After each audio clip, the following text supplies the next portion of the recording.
Brad, so now that we're here, let's get started. Let know, for the four people in the world that don't know who you are, can you tell us a little bit about yourself? Yeah, yeah. So I'm a guy who's now 44 years old, and the truth is, up until about I was 31, I never really achieved much in my life. I was always the nearly man, the guy who sort of had a run at it but never quite achieved anything. And then about 31, I decided that I was going to start my own business, and I walked out of a job, told my employer to shove his job up his arse, 25,000 UK pounds in debt, a wife that wanted me to go and get a proper job. But I went for it and started my own business off, and fast forward 3 months, I'm delivering pizzas to keep that business afloat. And nothing prepared me for the reality of what it's like to start a business off. I thought it was all private number plates, fish tanks, spinny chairs, and it's not. Like low sales, no sales, depression. So it culminated in me having to readjust and actually start a different business. And I started a business called For Networking. I looked at the entire business networking scene in the UK, and to me it was very sleepy, very formal, self-indulgent. It didn't put the members first. I looked at the credible alternative in the UK, all these networks. I came up with a network called For Networking. And that network, when I started 11 years ago, today, it's the birthday today, yeah. Wow. 11, I opened up those words at 8 o'clock in the morning, probably 6 hours ago. Welcome to the future of business networking. And I always remember there was the table, 8 tables of 10 or whatever in the room, and there's a table back left. Started laughing and sniggering. And that sticks with me 11 years on. And it's funny because it's not the 9 tables of people that weren't laughing that you remember. I think we're all guilty of that. Anyway, fast forward now 11 years, and that network, For Networking, we run over 5,000 business networking meetings across the UK. And it's the only one in the UK where, as a member, you can attend any networking meeting. So next week, I'm doing something called the Founders Tour, and I'm going to be going on the road, and I'll be visiting 12 For Networking meetings around the UK in 1 week. So I did that. And I then decided that probably a few years in that I'm going to go and write a book. And I decided to go seek out some advice from a literary agent. And those people said to me, Brad, you don't have the right qualifications to write a book. You've got no experience in writing books, and I don't think it's right for you. And also, you can't call it the title that you wanted to. I said, well, why not? He said, because it's offensive. You won't get it published, and you won't get it in Waterstones. So my first business book called Get Off Your Arse, I self-published it, and I also got it into Waterstones, to see the chief buyer, and I managed to persuade him to stock it. So first and foremost, I've got no qualifications. I had no working capital. I had no money when I started my business off. And that's a multi-million-pound business now. I'm now an author. I'm the highest-rated business author on Amazon. I've got 4 business books now, and I'm also a motivational speaker. I get booked by the likes of JCB, Bentley, the NHS. The business show, to speak at all these events. And this is what's interesting about this, Angel, is that I'm still the same guy that I always was, right? The only thing that's changed, my ingredients are the same, the recipe has changed. That's it. And I think that there's a real lesson to every single one of us here, that we might all not be, Alan Sugar or Richard Branson or Trump, but you can be a better version of you. And that, I think, so in essence, that's my life. That's my success story anyway in the last 12 years. But prior to that point, I've done 4 years of the dole on benefits. I've been addicted to drugs twice. I've got no qualifications. My dad left when I was 6 months old. So I always say to people, what's your excuse? Because often we blame that table in our life, the back table, and say, well, the reason that I can't perform as an individual is because I got locked in a coal shed when I was 7, or I got bullied as a child, or I wear specs, or whatever it be. And we give ourselves these excuses. So in essence, that's me. I'm an entrepreneur, a true entrepreneur. You said a couple of things. Well, 11 years is a long time. 11 years is a long time. And you also said you're the highest rated business book author. I got your 4 books. I'm reading. I bought the first 2 when I met you in the London Real Academy. Then Then I've got the new one that I started reading. Awesome book. Awesome book. Very motivational. But you said, how you end up being UK's #1 motivational business speaker? So if you're in a night, okay, and you see a £20 note on the floor, okay, if you choose not to pick it up, don't complain when I go ahead and go and pick that £20 note up. If you've seen the £20 notes on the floor and you, oh look, there's a £20 note there, should I go and do it? Should I go and do it? Now, if I said to you, I am the greatest, I am the greatest, which box am I referring to? You? No. If I said I'm the greatest, which boxer am I referring to? Boxer. Oh, Muhammad Ali? Yeah. Muhammad, the greatest of all time. Now, the reason that Muhammad Ali was, that we referred to Muhammad Ali 40 years on as the greatest of all time is because he referred to himself as that, right? Muhammad Ali got beat 5 times. Yet, if Floyd Mayweather tried to become the greatest, everyone would say, no way, Floyd, not a chance, right? Floyd Mayweather hasn't been beaten. Yet he can't call himself the greatest. So what I did with that, there's no league table for motivational speakers, right? There's no league table. They never existed. And I'll tell you something. I'm the UK's #1 motivational business speaker. There's no one else who's a motivational business speaker. There's one, right? What I've managed to do is I've created myself a niche that never existed.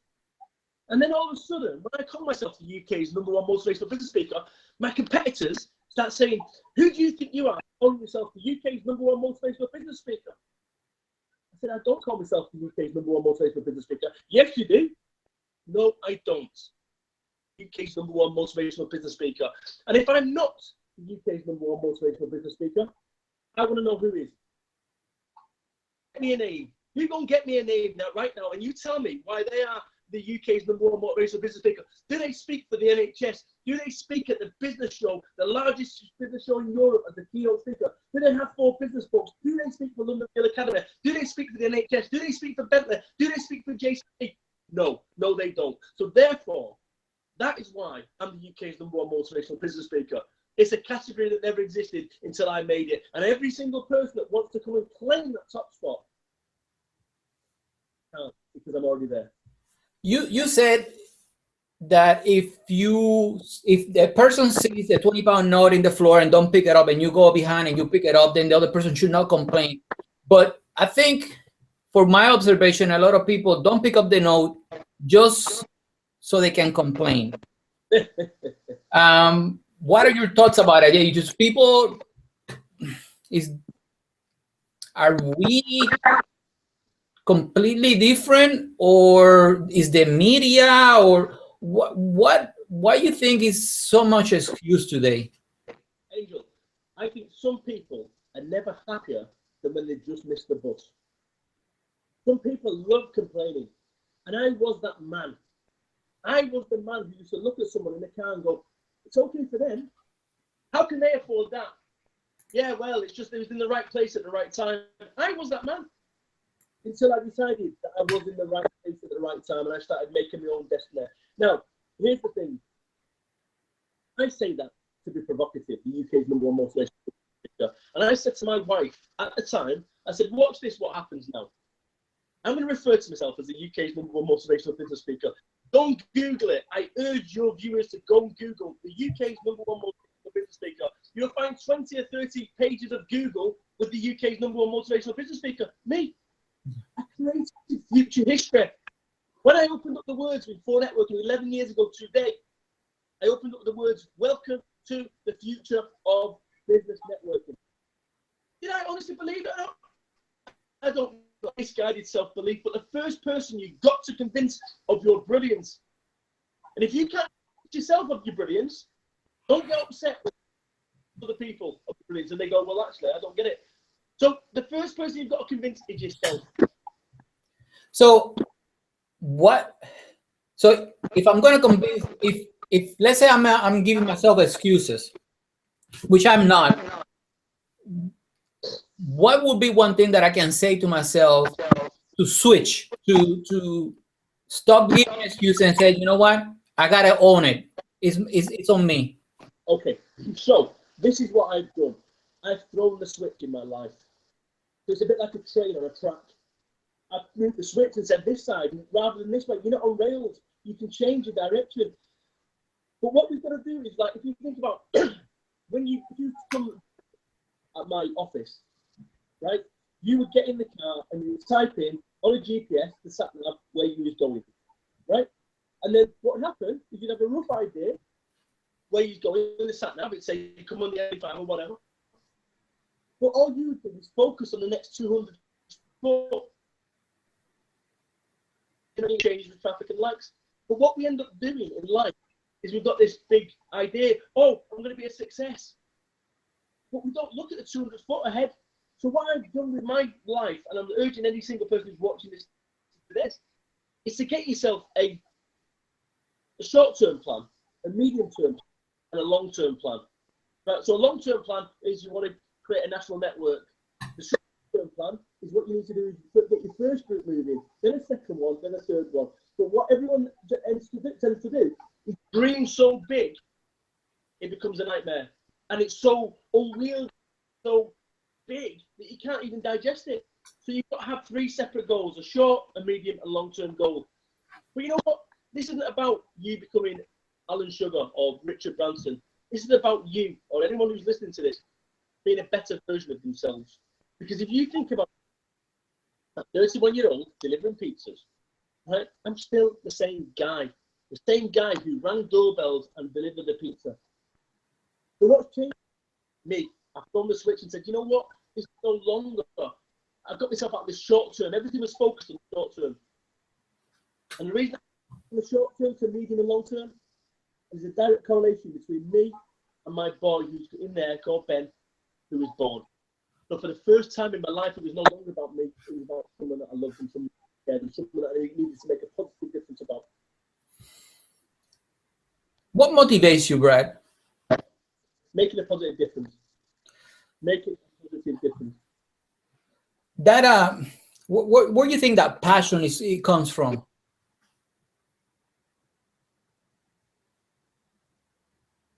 CV, my curriculum vitae, my resume.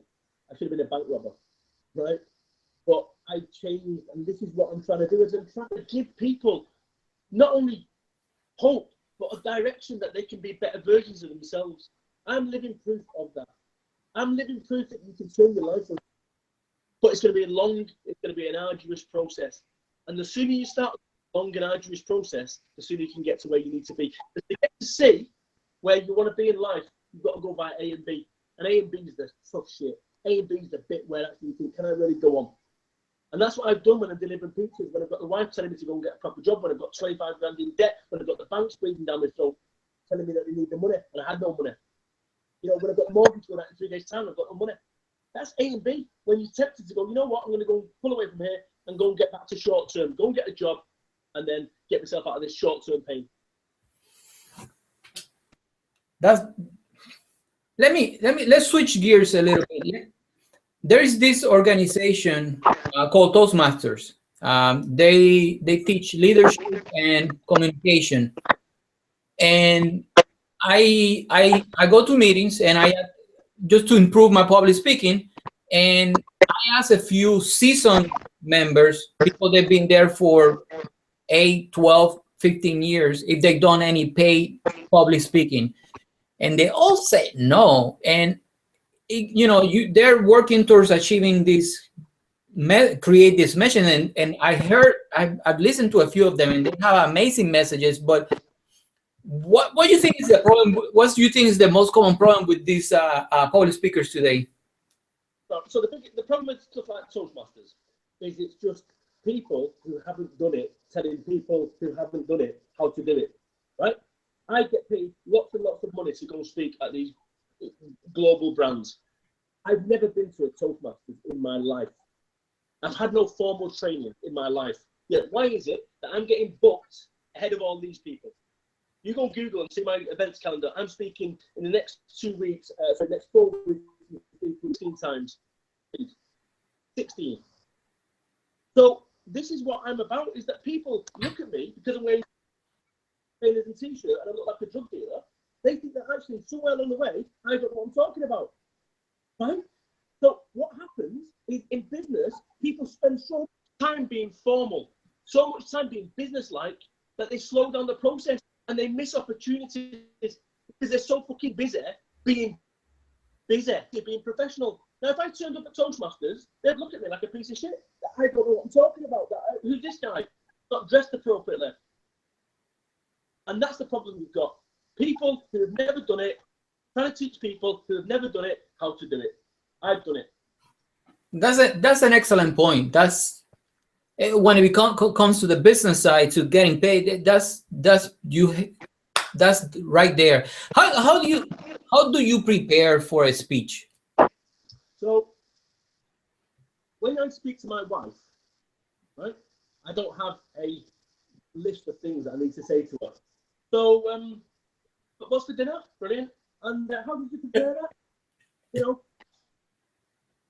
So when you know what you're talking about, you don't need to prepare beyond a cursory bit of preparation, right? Because I tell you something, as a speaker, you can go and speak a day. These 16 gigs, I can go and speak it 16 times. And then, you met me at London Real Academy. I didn't go my way. I was not comfortable for whatever reason. Things didn't go my way. That's cool. But I've done thousands of times, and I'll tell you what an expert is. An expert is someone that has made all the mistakes in a particular niche field. I've made them all. And I believe that that's what allows me to prepare, is I've done it 1,000 times. If you've got to do a speech, which I did years ago, to my friend, my best friend, I died as a speaker. Absolutely died. So no amount of preparation can prepare you for game day. You look at the Super Bowl, you can prepare all day long, and you can think you've got it all sussed, and then bang, things change. So you've got to be changed. So I do something called Grad Camp, which is my Be a Better Speaker course. And I talk about the preparation that you need to do and how you do that. And it's, you know, sort of simple as just saying, hey, guess what? Have a cue card. In essence, you have 20, 30 bullet points. That's probably the easiest way to prepare for a speech. But there's no getting around it, that you need to dance. In order for you to be a speaker success, you've got to dance stage. And you've got to be willing to in the mouth and get back up and go again. Do you still get the butterflies? Do you still get the what? The butterflies, you know, the it's bizarre. Sometimes you can have 1,000 people there, nothing. Then you go into a room with 25 people. Yeah, it's odd. And I tell you something, me sharing what I'm sharing right now, most normal speakers wouldn't share this. Absolutely, right? And you never quite get over it. And there's no rhyme or reason as to why that is. You could do these 16 gigs, and one of them is just not right. It's scared to death. I've no idea. So once you realise that speakers at the top flight of speaking, the profession, get the same things, you can relax and understand it's not just you. When you started, that you didn't have a lot of people behind you, but you had the full networking organization. But how do you, if you didn't have that big organization, what would you have done differently to promote yourself as a speaker? I'd do exactly what I've done already, which is be fundamentally different. Because there's no point in wearing a nice crisp and being a motivational speaker if I was wearing a nice crisp suit and being a motivational speaker. You need a reason. iPhone? Are you in the iPhones? Are you in the iPhone? Yes. Well, right now, I just finished last Friday. So yeah, I'm done. Right. So I can never have any heritage in the United States Air Force. None. I have none of that. So if it comes to me having a motivational speaker fight, right, against Brad Burton, the entrepreneur who delivered pizzas, versus someone who's done X amount of years in the United States Air Force, depending on what the audience want, if they want someone who's delivered pizzas and it looks like a drug dealer, then they choose me.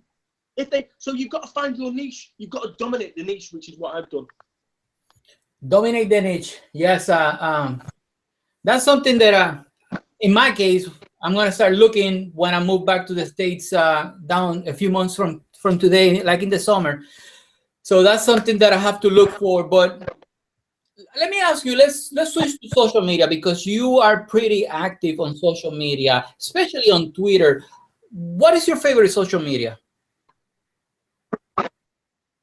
What is my favorite? Social media. It used to be Twitter. It's now Facebook. It used to be Twitter. Now Facebook. I think Twitter's community element has fell away completely. I'm losing some traction on Twitter too, and I'm putting more attention on Facebook. I don't know. I haven't bothered to dig deeper why Twitter, but Facebook and Instagram is capturing the attention of everything. How how how are you using Facebook or to get speaking gigs? I'm not. You know what I'm. This is the thing. I'm not using Facebook to get speaking gigs. What I'm doing is being my. And as such, people say, "Hey, you're Brad Burton. Oh, you speak, dear Brad. A friend of mine needs a speaker." Oh, boom, that's it. If you go on there, "Hi guys, I'm a speaker." Fuck off. No one's interested, right? And this is where people go. You can't force it. And I think, that's what I see most people making the mistake, and I do my best to not ask and just give. I just see a lot of people, hey, buy my stuff, and that's a turn off. But you still gotta ask for the sale at one point. That's just a given. But I think people need to have more value. What are three things you should be doing, right? You should be doing that you're not doing, when it comes to business? I mean, everything's right. Everything's right at the moment.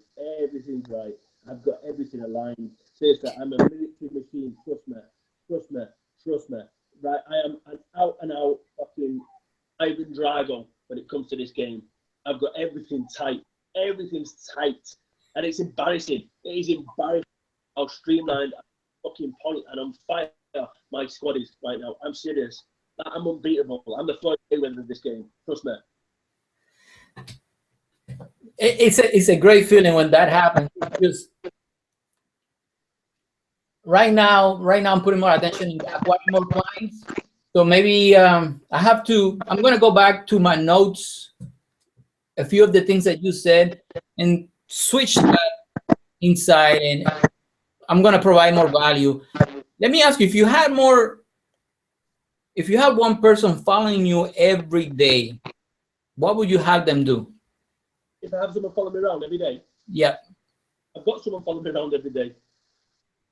And make certain that the machine is oiled. So therefore, they know I've got a business development manager, Pippa Hodge. She's amazing, right? And she's ahead of me, like pit team. That means that when I pull up at the pit stop, the wheels, the tires, everything's refreshed. Boom, I'm good to go. You know, I've got myself an entourage. This is the whole thing. This is what I'm saying. I'm taking this thing different. Yeah, this is not. No one's doing it like me. And I'll tell you the reason why. Right? I'll tell you the reason why. I don't have to make money with respect, right? And if you're prepared to walk away from a deal, you're more likely to get it, right? My business for networking looks after me. I'm good. But therefore, I take the gigs that I want to take.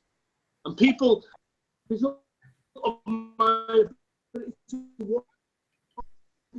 So I've got my team all squared off. This is the thing. It sounds like I'm being arrogant. It's not, right? I've got it tight for the first time in like 11 years. It's just together in the last 2 months. It's like, wow. If you'd had this conversation beforehand, nah. But now it's tight. Awesome. For networking, I heard in a previous interview, I think it was last year, that it's a possibility you guys are going to take it to the States. Is that still happening? Yeah.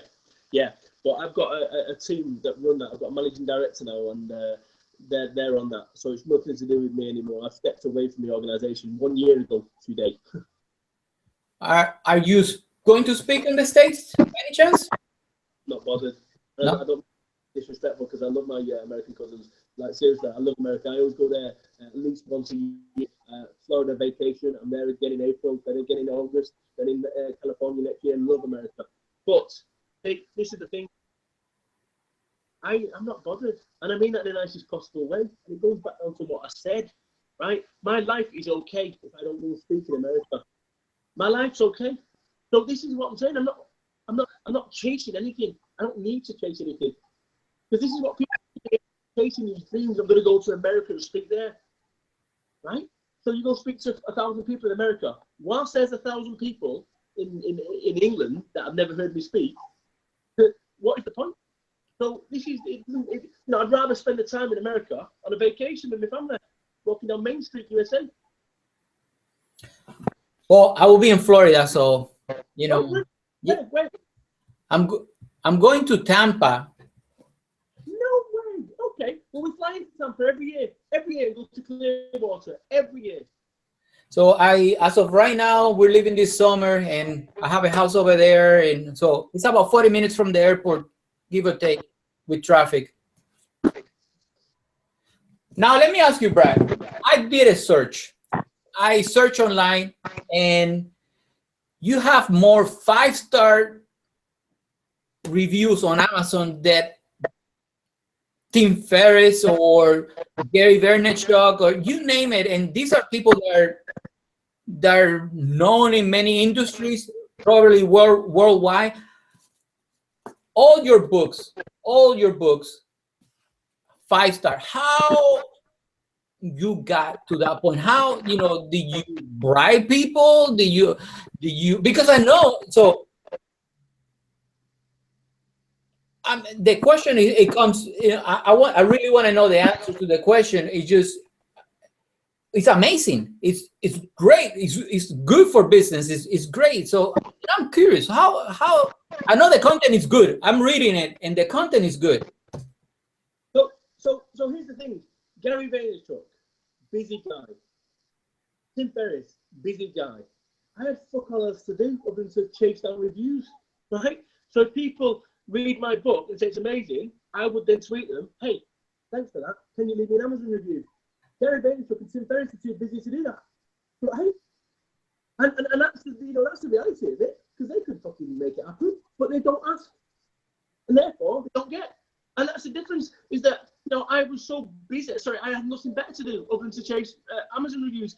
So in terms of, did I bribe anyone? No.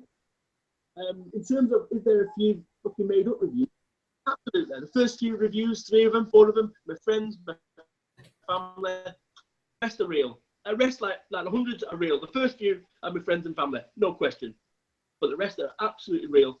And I think it's testament to that my writing style seems to captivate people. And the people think I'm joking when I say that, I'm the highest rated. No one's got an average like me. No one's got an average like me. And this is what I'm saying. I engage people. I'm a person who's, this morning I woke up to 99 Facebook notifications. I have no idea if it's 199 or 999, because when you get 99, it doesn't go to 100. It just goes 99. That's it. And I answered every single one of those things. But there's going to come a point where I'm becoming so popular and so accessible that I need to withdraw. I've always wanted to be a man of the people, and I'm going to try and continue that as long as I can. Asking.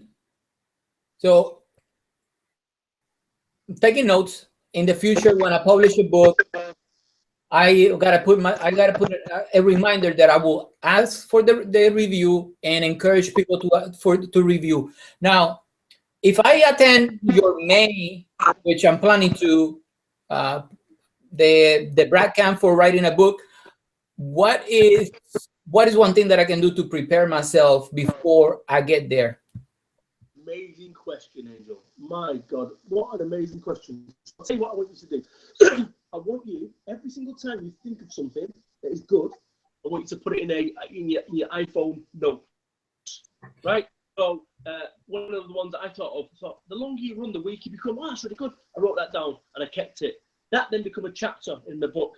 So I want you to capture every single thought. Don't think, I'll do it later. Now, as soon as you remember, get it in there. And even if it doesn't make any sense, just single sentences, not big paragraphs, single sentences.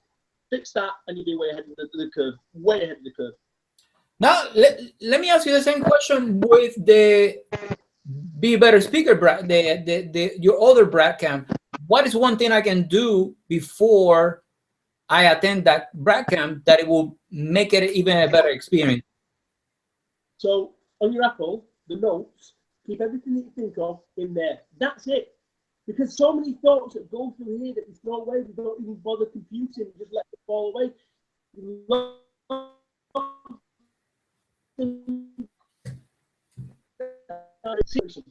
Um, no, I don't have it here. But my books, what I've done is my preparation for my books. What I've done with my books is everything see, why? So when I've got all these reviews, 5-star reviews, more than anyone else, it's because I've used the same when I speak. I use the same when I wrote my books. So basically, it's like I'm downloading my brain. Like when I speak, I don't filter anything. I just be me. So what I'd say with your book and with your writing, if you decide to come Bolton, whatever, keep your notes. I'll tell you, the amount of thoughts between now and May, you look at it and go, oh my God, all this that would have just been flushed down the toilet, that would have just been kept away. And that's what I've done. So for the last 7, 8, 9 years, I've kept notes when I think of something. So then what I do, I go through my list of all my notes and I go, I mark them on a scale of 1 to 10. 10 being how cool is it, and 1 being shit. Anything under 8 gets thrown in the bin. Anything that's 10 forms part of my speaking. So I have a method that means everything that comes out of my mouth is what I consider to be 8 or above. And by using that, that means all the shit has been thrown in the bin. So you never get to see that. So everyone who's reading my books, all they're reading is the hits. They ain't reading any of the shit that gets thrown in the bin. Because people, I don't put fingers to keyboards until I've done all my preparation. So this is what people are going to learn at Brad Camp. They're going to learn the secrets that I've used. And this isn't bullshit, own secrets like motivational speakers or freaking seminars. I'm telling you, that's what it's about. That's what it's about. I'm going to tell you the truth, the reality of what it's like to run a business, to write a book, and to become a motivator or to become a speaker, to find your voice. Definitely notes, and that's it's an easy thing to do, but a lot of people forget to do it. And whether it's a journal or whatever, it's an Apple Notes or whatever you're doing, yeah, there is your book. There is your book and your speech as well. What you want your legacy to be? If I drop dead today, my legacy, I've already done it. I've changed the business networking game across the UK. Changed it. I've changed the business book game across the UK. Changed. I have changed the way that speaking is done in the UK. I've changed the speaking game. My legacy right now, my next thing, 11 years to the day when I started this business for networking, my next thing that I'm going to change the way that personal development is done in the UK, because it needs to grow up, because it's been so self-serving. It's been, hey, come to a free seminar and then run to the back with your £4,000 check for a mastermind group. What a load of shit. Well, I'm telling you right now, I'm changing the game. The personal development game is about to get personally developed, and I'm right there. Trust me. And I'll tell you something, everything that I've ever said I'm going to do, whether it's for networking, tick, done.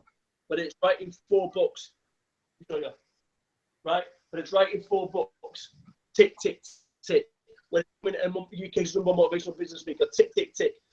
But when I say to you now what I'm doing with Now What the seminar, Now What .biz, B-I-Z, the website's being updated right now, as in right now. Now What .biz is my next project, my legacy for the next 11 years. I have changed the way that business is done in the UK. I'm going to develop the world. You mentioned about people running to the back and paying for whatever they're pitching in the stage. That's the exact same way that is happening in the United States. Before I came to the UK in 2012, I went to plenty seminars, and they gave you enough information to leave you hungry, to sell you in the back a $4,000 package, and it happened all the time. So you're right, it needs to change. The times change, and we need to provide better. You say you wanted to write 4 books, but let's assume that you were going to write a 5th one. What that book will be about if you write a 5th one? be a better speaker. Right? That's if you said to me, go now, it would be that, be a better speaker. Yeah, but Got there with it. I reckon I've got what it takes to be able to once again change the entire game. Change the game again. well, if you publish that one, I definitely will be buying it. Now, besides your books, what is one book that belongs in everybody's bookshelf? 23 Steps to Achievement. 23 Steps to Success. This alternate title is by Robert J. Lumsden. 35 years ago, and I had a copy of this book, and it had no cover, and that's all I had, and it gave me hope. It gave me hope, and I think that book steered me as an individual. It was only 20 years or 15 years later that I realised it spoke to me, and I tried to get hold of Robert J. Lumsden. I got a private investigator to find him. He's dead. He's gone. But that book, £3 on Amazon you can buy it for, $2.99. Robert J. Lumsden, 23 Steps to Success. Amazing man. Never found a photograph of him. Nothing. I've got nothing on him, but he changed my thinking, and I think he's responsible for the man that I am now. You mentioned Brad and you're just putting all your attention in the website and personal development. So that's what's next. Yeah, now what? Now what.biz. So I've got a seminar called Now What. The next one's on April the 27th. It's 250 seat cinema, 40-foot screen, 149 quid. It is 127 quid, I think. Or I don't know. Right, it's on the website. Really good. But you know, I'm going for it. So this is no upsell. There's no, hey, come and do a free seminar. Oh, you're going to $4,000. There's no, hey, come along, and you know, we're selling nothing. There's no upsell. So you pay the price and you get 3 amazing speakers. Me, Ian Dixon, the former European Business Coach of the Year. You get Chris Crosley, the mindset technician. And also I've got an additional speaker, Craig Petter, the page #1 magic motivator. Amazing guy. So here's the thing. There's no upsell. There's no upsell. And people are going to be going, where's the upsell? There's fucking none. Right? And it's like, he's going to blow everyone's fucking head off. So I'm changing the game. I have a new model. Now I'm telling you about 2 steps ahead what I'm doing, right? But I know the 4 and 5 steps ahead. Let me ask you this. Why would anyone spend $4,000 on a course when you can spend £200 on the same course and get the same value? Nobody would ever do that. And that's what I'm about to do. I'm about to bring that high level, high quality, personal development, high production values. I'm going to do it better or cheaper. Watch what we do. I am telling you, and I'm daft enough to pull it off. Daft enough to pull it off. You know, Angel, let me tell you, this is a movement. This is not just an event. This is a movement. I am going to torpedo the shit out of those fucking certainty salespeople. Sell the wank to people that can ill afford it. They're finished. They're finished. I'm going to have to check under my car for bombs. Seriously, every morning. I'm going to have to get a bomb mirror and check. You know, I'm definitely, if I get a chance, I will go to the Now What seminar. For sure, I'm going to go to the book and the better speaker one. Those are 2 things that I want to be a better speaker, and I want to write my next book, and I want to be better. So definitely I will go to those ones. But if I get a chance, I will definitely attend to the next one. Now, we have a question that it came through Facebook, and if you don't mind, I'm going to double check if anybody else has any other questions while we were chatting. I'm going to look the chat here. Okay, got it. I got 2 questions if you don't mind asking or answering. So the first question is from a mutual friend. We know somebody, Elliot Reeves from Edinburgh, and he asked if you had to start your speaking career all over again from scratch, what is the first thing you will do? I wouldn't change a thing. I think I genuinely think I've got the right recipe for it all. In that you've got to make mistakes. Understand that you've got to make mistakes. I think you think it's just you that's fearful, that you locking up and don't know what to say.